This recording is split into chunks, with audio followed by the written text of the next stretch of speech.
I first became interested in interactions between emotion and memory while I was a graduate student at MIT working with Sue Corkin. And in Sue's laboratory, my initial research was actually looking at different forms of memory in patients with Alzheimer's disease. And usually when I would finish one of these test sessions, I would talk with the patient and also with their family member that often accompanied them to just explain what our research hypotheses and questions were and why we had asked the person to perform those particular tasks that day. And we weren't looking at anything to do with emotion, we were just looking at other forms of memory. But in these conversations that I was having, what kept coming up time and again was that the caregivers would report to me that they weren't particularly surprised that their loved one didn't do well on today's memory tests, but that what they really just were constantly surprised by was the fact that their loved one couldn't remember even just incredibly important events. Like one person told an anecdote about their wife who had attended the first birthday of a granddaughter and just a few weeks later didn't have any memory for that experience. And so, the anecdotes kept being about why these individuals couldn't remember these very emotional episodes. And I started to realize what an important question that was. Why was it that we all believed that we should remember these emotional experiences really well? Why did we all have this intuition that they would be very durable and lasting memories? And why was it that this didn't actually seem to be the case in these individuals with Alzheimer's disease? And so my initial kind of foray into this area really was in looking at emotional memory in those individuals with Alzheimer's disease. But as I got more and more into the literature and started to think more and more about these questions, I realized that we didn't even understand how emotional memory was operating in healthy older adults, and we really didn't even understand how it was operating in healthy younger adults. And so we were a long ways off from really being able to understand what was going on in age-related diseases. And so I sort of feel as though that was my starting point, but now I've had to kind of backtrack to go back to these earlier questions to really start to kind of lay a better groundwork for understanding how emotion and memory interact typically. Yeah, I think that for a long time, memory researchers really did assume that we could completely understand the basis of memory without considering other factors like our emotional experience or our social context. And I think to some extent there's always been an ebb and flow of interest in interactions between processes like memory and emotion. So for example, going back to William James, there's a beautiful quote in one of his writings about how some memories seem to leave a scar on the cerebral tissues, where he's clearly really talking about this kind of indelible sense that we have for some emotional experiences. But I think that what really got people kind of re-interested in this question was when people started to talk about what's been referred to as flashbulb memories. The fact that sometimes when we experience something highly surprising, the assassination of JFK is one of the most popular examples for scientific study, that when we experience these really profoundly emotionally evocative experiences, we all seem to remember them in a very precise, in a very detailed fashion, and they really feel to us very differently than our memories for a lot of other types of experiences. And I think it was really that emerging interest and the consequential debates about whether or not those memories actually are supported by a separate mechanism, or whether it's really the same memory mechanism that's just intensified when there's emotion. I think those were really the sorts of questions that started to lead memory researchers to have a renewed interest in these interactions between memory and emotion. The valence of an experience, whether it's negative or positive, can indeed have a really important impact on whether or not we remember the details of an experience. And what seems to be true, at least in younger adults, is that when experiences are negative, we seem to be much better able to remember the precise sensory details of those experiences. So if we see a snake, for example, we're actually very likely to remember what exactly that snake looked like. We might also remember something like where the snake was in relation to us. Those types of details tend to be retained in our minds. Whereas if something evokes a pleasant emotion rather than a negative one, it's often the case that we don't actually remember those same types of sensory details. So as memory researchers, we often draw a contrast between having a detailed memory for something and having just a gist-based memory for something, or remembering the general theme of something but not necessarily its details. And so it really seems like positive emotion leads to those gist memories. So, if someone has recently had a wonderful birthday party, I'm sure that they will remember the party and some general features of it, but they may not actually remember exactly what the cake looked like or exactly where people were standing when they sang happy birthday. Those aren't the types of details that are really important. Whereas it seems like when people experience a negative event, like a car crash, often there are very precise sensory details, like exactly what was happening on the street, what the street looked like, that people will be able to recall even after a very long time has passed. So it's definitely the case that emotional memory doesn't operate in exactly the same way in older adults as it does in younger adults. And it seems like one of the interesting changes is that older adults seem to show a bias or an increased tendency to remember positive experiences and even to sort of recast other experiences into a more positive light. So even if it wasn't necessarily a positive event as they were experiencing it, when they later reflect on it, they'll be more likely to think about it in a positive fashion and to think about the pleasant aspects of it. And this has been referred to as a positivity effect with aging. And it really goes in contrast to what happens in younger adults, which, if anything, tends to be a bit of a bias toward the negative. So younger adults tend to remember more negative events and, if anything, to sort of cast past experiences in a little bit more negative light. And we don't really yet understand why this type of positivity effect occurs.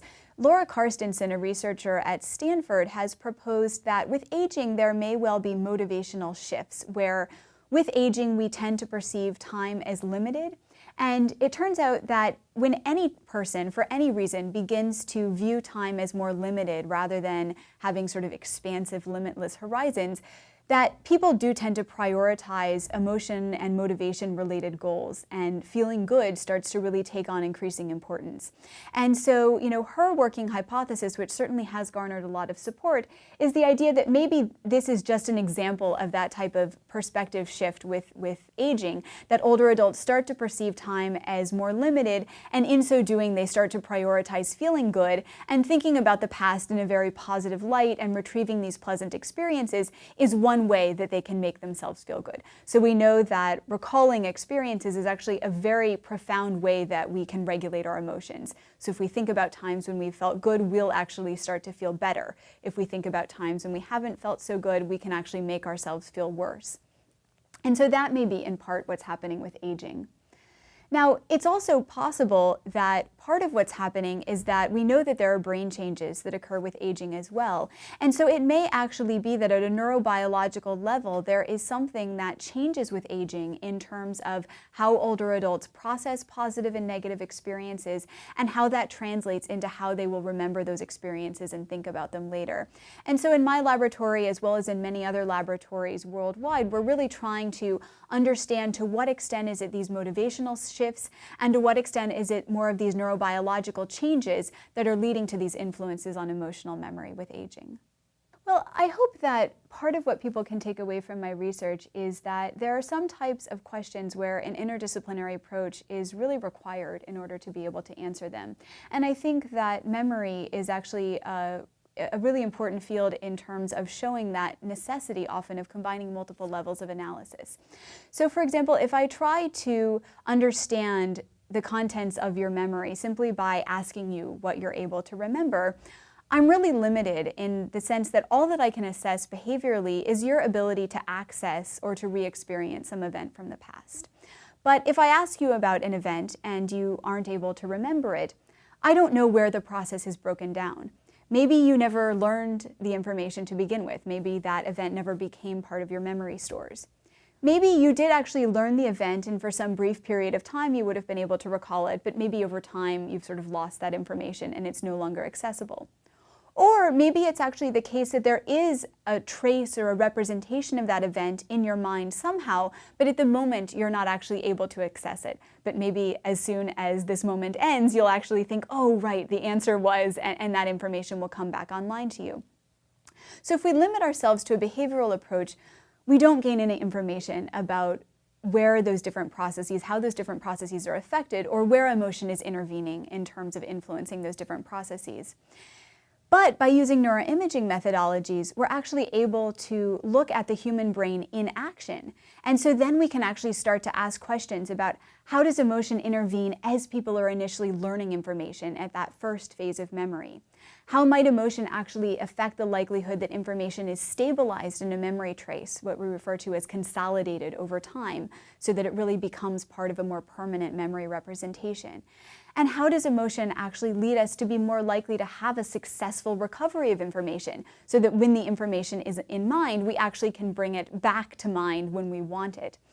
And so, I really feel that my laboratory has benefited from our ability to combine behavioral testing with these neuroimaging approaches, because it suddenly opens up to us a whole host of questions that we wouldn't otherwise be able to gain any traction into in terms of answering.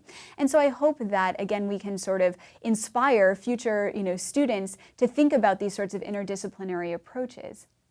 And related to that, I also hope that what we can also inspire is the recognition that you can't look at a process like memory in isolation of other processes like your emotional state or your social context.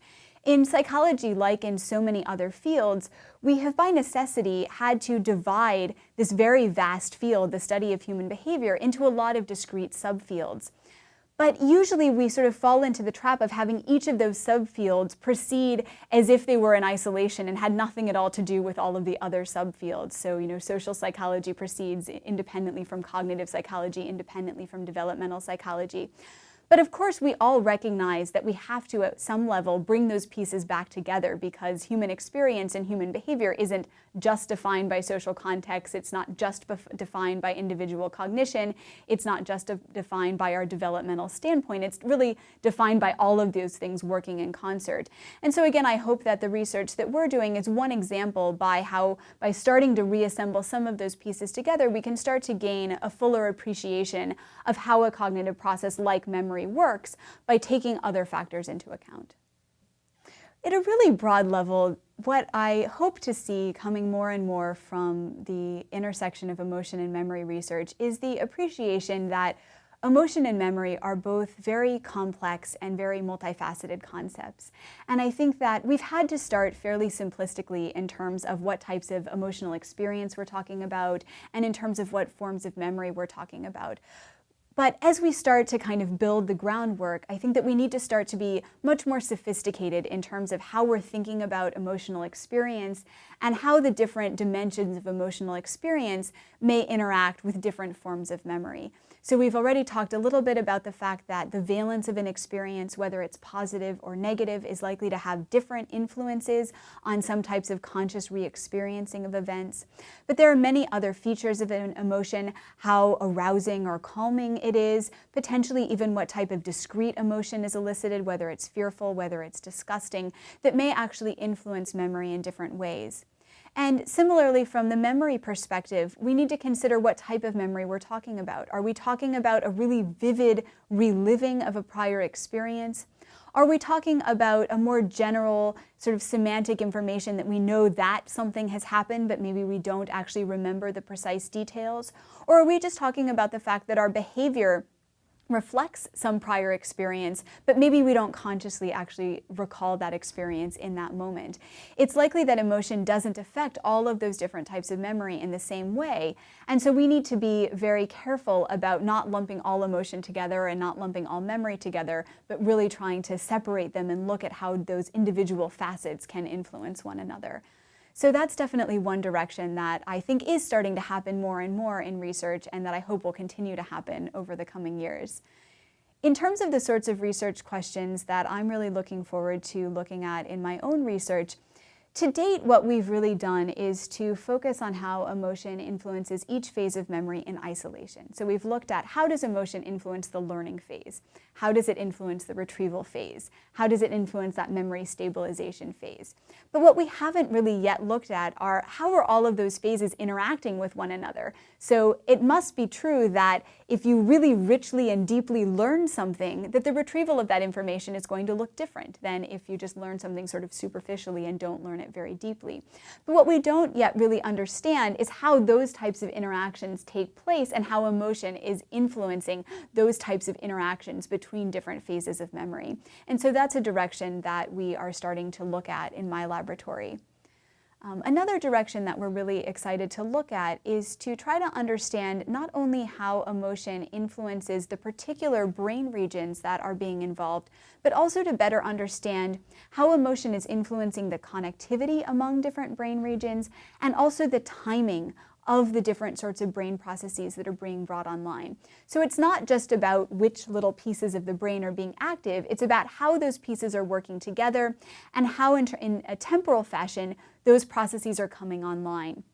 And so we're just now starting to use different types of neuroimaging approaches, combining functional magnetic resonance imaging, fMRI, which gives us great information about the spatial location of different brain regions. We're starting to combine that with a technology referred to as event-related potentials, which gives you very good information about the timing of neural activity. And so we hope that by combining those methodologies, we can actually gain a fuller picture about how emotion is influencing memory and how those interactions are occurring. Well, the libraries are really instrumental any time that a person is trying to do any type of research. It's so fundamentally important that you understand what has already been done, what type of novel contribution can you make, and also that you really have an appreciation for the types of assumptions that are being made in the current moment in your field, in order to allow you to really make a conscious decision about which of those assumptions are you going to accept and which of those assumptions do you really want to test, and are you really going to try to kind of draw into question about whether or not they're valid. And so I think that our ability to have access to databases so that we're certain that we're really able to cover the whole field and to really try to get a good perspective on all of the different viewpoints is essential. I think that electronic databases, especially in the form of the electronic journals, is essential because it means that you can really have information at your fingertips at any given moment, so that when you want to pull up a particular study or look for a particular quote, you immediately have access to that. And another element that I think may be somewhat unique to the types of psychological research that we do is that we're really at the mercy of stimulus databases. So a lot of our research is really all about presenting different types of photographs or other sorts of stimuli to participants while they're in the laboratory so that we can evoke emotions in a very controlled setting. But of course, our hope is that we can evoke emotions that are at least somewhat parallel to the emotions that we experience in our everyday life. And so we're really at the mercy of databases, of stimulus data banks and those sorts of things to allow us to be more creative with the different ways that we can elicit emotions. And so again, electronic databases that we have access to through the libraries has been really critical in allowing us to be able to more creatively design experiments and to more effectively be able to evoke emotions so that we later can really assess memory for experiences that did really evoke an emotional response in a way that's meaningful to a person. Well, one thing that I think I'd like to go back to is the idea that negative and positive experiences can differentially affect memory, because I think it's a really intriguing point, and again, that it really emphasizes the fact that we can't think about all emotions as operating in the same way or as having the same type of influence on memory. And I think it'll be important for future research to continue to delve into why it is that negative and positive emotions seem to have such different effects in terms of how they affect memory processes. And I think that question is one that can probably be answered at a number of different levels of analysis.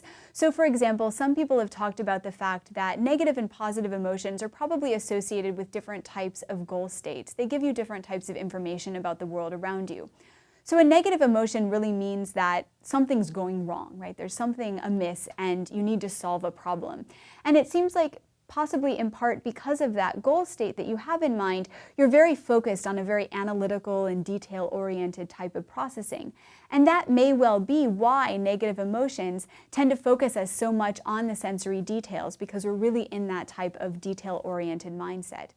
Positive emotions, on the other hand, actually usually signify that we're in a very safe environment and that it's okay for us to sort of explore the world around us and to broaden our attention. And it may be because of that different mindset that we're actually more focused on sort of the gist or the heuristics or the general theme of what's going on. We don't need to worry about the details. They're not so important. We can actually sort of have fun with the world around us and explore it and make new associations. But I think it'll be really important for future research to directly draw those links to really try to more concretely assess whether or not it is that change in motivations and in goal states that leads to those changes in the types of information that we're remembering about different types of emotional experiences.